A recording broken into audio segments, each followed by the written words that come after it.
फिर हमने जो देखा कि अनुबंध आधार पर जो कर्मचारी उनकी नियुक्ति, अभी तक बहुत शिकायतें हमको ठेकेदारों के माध्यम से लगने वाले लोगों को मिलती थी, खास करके जो ग्रुप डी की नौकरी, आयुष्मान, ये जो आउटसोर्सिंग की नौकरी, इसके अंदर हमने अब क्या किया कि अपना ही एक हरियाणा रोजगार कौशल रोजगार पोर्टल, कौशल रोजगार निगम ये बनाया गया है। तो इस कौशल रोजगार निगम के माध्यम से अब ये सारी आउटसोर्सिंग की नौकरियां या जो ठेकेदारों के माध्यम से जो लोग लिए जाते थे, अब एक सिस्टम से हम अपने आप करेंगे, उनका एक तालमेल बैठाएंगे कि आवश्यकता कहाँ है, किस विभाग में है, किस क्वालिफिकेशन की लोगों की जरूरत है और जो उपलब्धि है वो कहाँ कहाँ से मिलेगी, उन दोनों की मैचिंग करा करके और इसका एक सिस्टम तैयार कर दिया है। वो भी आज से लागू हो गया है। आज से लागू होने में हर एक सबसे पहला काम होगा कि हर एक डिपार्टमेंट, बोर्ड, कारपोरेशन वो अपनी मैन पावर कितनी उसको चाहिए और उसके लिए उसका बजट कितना है, बजट कब ले करेगा, मैन पावर कब ले करेगा, और बाद में फिर वो फाइनेंस डिपार्टमेंट के माध्यम से उसको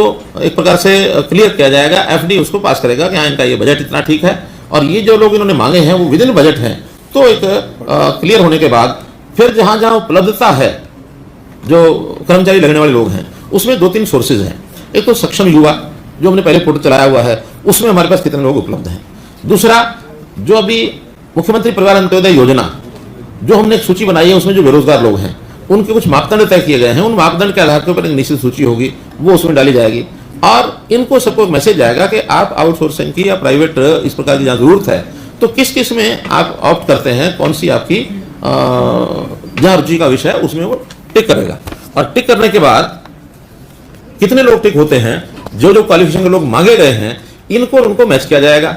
जिस किसी में इन निश्चित सूची में से लोग नहीं मिलेंगे, ऑप्शन लेने वाले कम रहेंगे, तो वो जनरल पब्लिक में भी उसको प्रचारित किया जाएगा, वो भी ऑप्ट कर सकते हैं।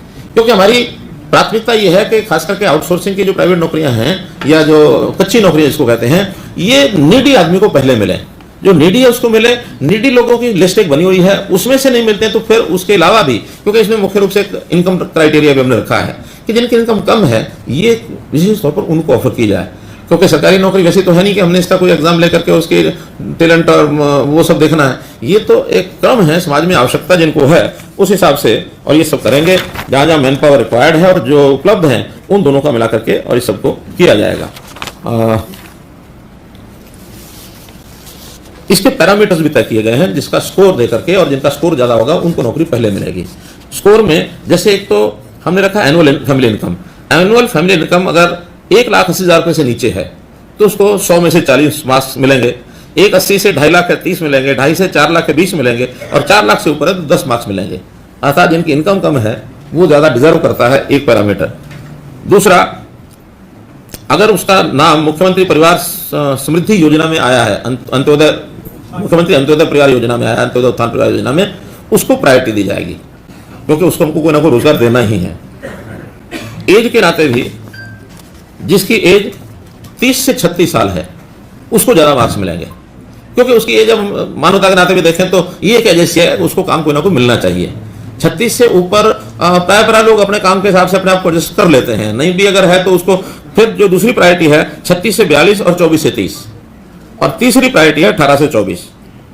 42 साल से ऊपर कोई इसमें आउटसोर्सिंग में नहीं लिया जाएगा, इस प्रकार का ये रखा है। फिर इसका स्किलिंग किसकी कितनी है, यानी आवश्यकता के हिसाब से उसकी स्किलिंग अगर है तो 20 नंबर उसको मिलेंगे अलग से, कि मानो कहीं कुक चाहिए तो कुक का अगर सर्टिफिकेट उसके पास है तो 20 नंबर मिलेगा। ऐसे ही अलग अलग प्रकार के जो ग्रुप डी के जो भी काम रहते हैं उन कामों का हम स्किलिंग सर्टिफिकेट ये भी शुरू करने वाले हैं। कईयों को तो शुरू कर दिए हैं, स्किल डेवलपमेंट डिपार्टमेंट ने, हरियाणा स्किल डेवलपमेंट मिशन ने उन्हें सर्टिफिकेट कोर्स 3 महीने के सब चीज़ों के शुरू किए हैं, क्योंकि आगे जिसको भी काम करना है उस काम का उसका थोड़ा बहुत ट्रेनिंग ये उसकी होनी चाहिए। वाटर कैरियर है, पीएन है, उसकी भी ट्रेनिंग होनी चाहिए।